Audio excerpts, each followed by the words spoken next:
Outfit x एक private terror group.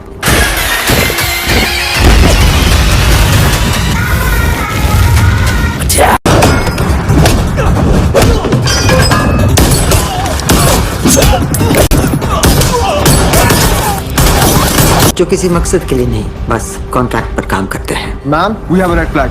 They are planning a massive attack और उनका target है इंडिया। हमारी सरजमी पर जो हिंदुस्तान ने जुल्म किया है, उसका बदला लेने का वक्त आ गया है। एक ऐसा अटैक जो हिंदुस्तान ने कभी सोचा भी नहीं होगा। And the time starts now.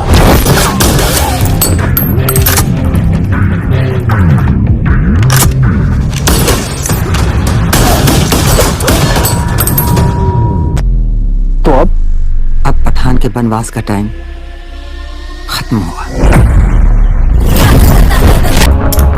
सब इतने गुस्से में क्यों है? हाँ? मेरे खिलाफ लगे सारे चार्जेस वापस ले लीजिए, जहां मेरे नाम का वारंट है।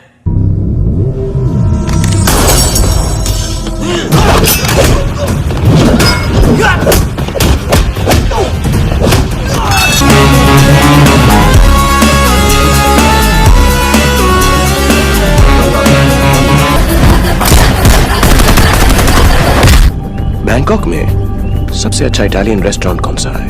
क्या मतलब? मतलब मैं सोच रहा था कि तुम लोगों को खत्म करने के बाद आज रात इटालियन डिनर किया जाए।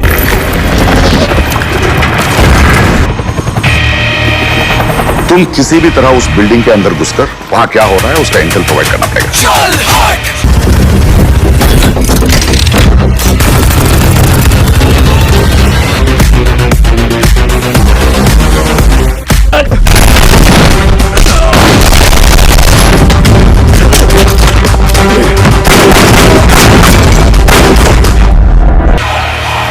Initializing simulation. 89 hostiles confirmed. High-grade weapons. We need to finish this off quickly. मैं एक सोल्जर हूँ पठान, तुम्हारी तरह। हम ये मिशन साथ में कर सकते हैं। So are you in?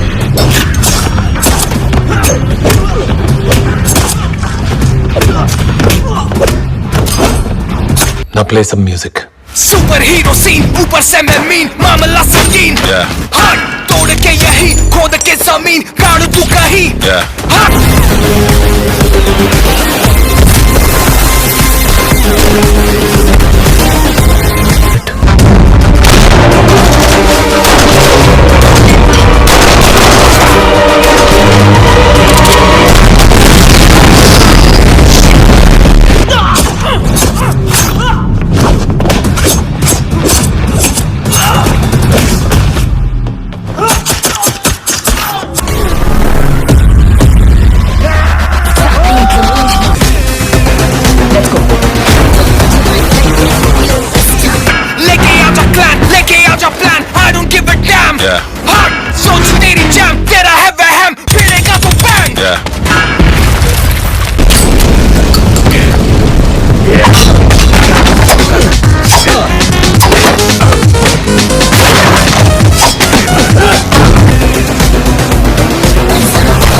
मेरा आखिरी सलाम कहना। चल हट, चल हट।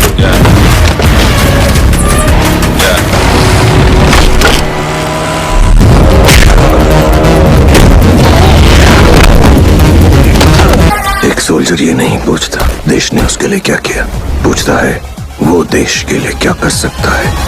लंबे अरसे बाद देश के सिनेमाघरों का नजारा बदला हुआ है। मॉर्निंग शोज में पुलिस के चाक चौक बंद बंदोबस्त के बीच शाहरुख खान और सलमान खान के फैंस का क्रेज सिर चढ़कर बोल रहा था। जी हाँ, थिएटर्स की रौनक ऐसी थी मानो कोई त्योहार हो। गुलाबी ठंड के बीच फैंस काफ़ी तरोताज़ा और तैयार होकर आए थे अपने फेवरेट स्टार की फिल्म देखने। शाह खान पूरे 4 साल बाद सिल्वर स्क्रीन पर कमबैक कर रहे हैं और ये मौका उनके फैंस के लिए किसी सेलिब्रेशन से कम नहीं था। उस पर सोने पे सुहागा ये कि पठान फैंस के लिए हाई ऑक्टेन एक्शन और एंटरटेनमेंट के साथ सलमान खान की मौजूदगी बूस्टर डोज साबित हुई है। ये कहने में कोई गुरेज नहीं है कि इस राज की स्पाई यूनिवर्स की इस फिल्म का रोंगटे खड़े कर देने वाला एक्शन अब तक हिंदी फिल्मों में देखने को नहीं मिला है। पठान की कहानी। फिल्म की कहानी देशभक्ति के फार्मूले से लबरेज है। कश्मीर में अनुच्छेद 370 को रद्द कर दिया गया है। इस फैसले से पाकिस्तान तिलमिला जाता है। वह भारत के इस निर्णय पर उसे सबक सिखाने के लिए आउटफिट एक्स नामक एक ऐसे आतंकी गिरोह का सहारा लेता है जिसका सरगना जिम यानी जॉन अब्राहम एक लंबे समय में राका जावेज और देशभक्त एजेंट हुआ करता था। मगर एक मिशन में उसकी गर्भवती पत्नी को उसी के सामने क्रूरता से मार दिया जाता है। देश हाथ पर हाथ दिए बैठा रहता है और यहीं से जिम के अंदर देश के लिए नफरत और प्रतिशोध की भावना प्रबल हो जाती है। वह देश के दुश्मनों के साथ मिलकर अपने ही देश को तहस नहस करने पर आमादा हो जाता है। इस विकट स्थिति का सामना करने के लिए इंडियन इंटेलिजेंस फोर्स की मुखिया नंदिनी यानी डिम्पल कपाड़िया और फोर्स के हेड कर्नल लोथरा यानी आशुतोष राणा अपने सबसे काबिल एजेंट पठान और उसकी टीम को नियुक्त करते हैं। जिम को पकड़कर उसके इरादों का पता लगाने के इस मिशन पर आईएसआई के एजेंट रुबाई यानी दीपिका पादुकोण से होती है। जिम का उद्देश्य अगर विध्वस्त का है तो पठान का एक ही मकसद है, अपने देश को बचाना। मगर रुबाई इन दोनों नायक और खलनायक के बीच एक ऐसा सूत्र साबित होती है जो विश्वास और विश्वासघात की पतली सी थिन लाइन के बीच खड़ी है। भारत और पाकिस्तान के दो एजेंटों की लव स्टोरी टाइगर सीरीज की फिल्मों में दिखाई जा चुकी है।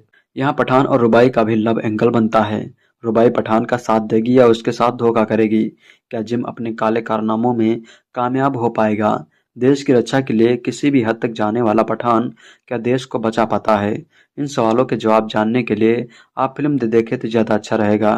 पठान के निर्देशक सिद्धार्थ आनंद ने करियर की शुरुआत हम तुम, सलाम नमस्ते जैसी रोमांटिक फिल्मों से की, मगर बैंग बैंग और वार के बाद वे एक्शन फिल्मों की राह पर निकल पड़े। इसमें कोई दो राय नहीं है कि पठान तक आते आते उन्होंने एक्शन की नई ऊंचाइयों को छुआ है। फिल्म की कहानी तो वही घिसी पिटी है जहां देशभक्त एजेंट अपने वतन को बचाने के लिए कटिबद्ध है, मगर एक्शन और स्पेशल इफेक्ट के मामले में सिद्धार्थ ने कोई कमी नहीं छोड़ी है।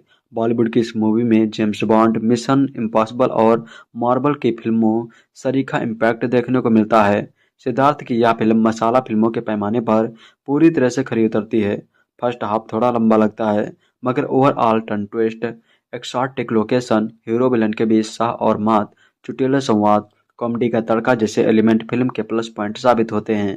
एक्शन दृश्यों में बाइक चेजिंग, हेलीकॉप्टर की फाइट और पहाड़ी पर उतरते ट्रेन के सीक्वेंस हैरत अंगेज बन पड़े हैं।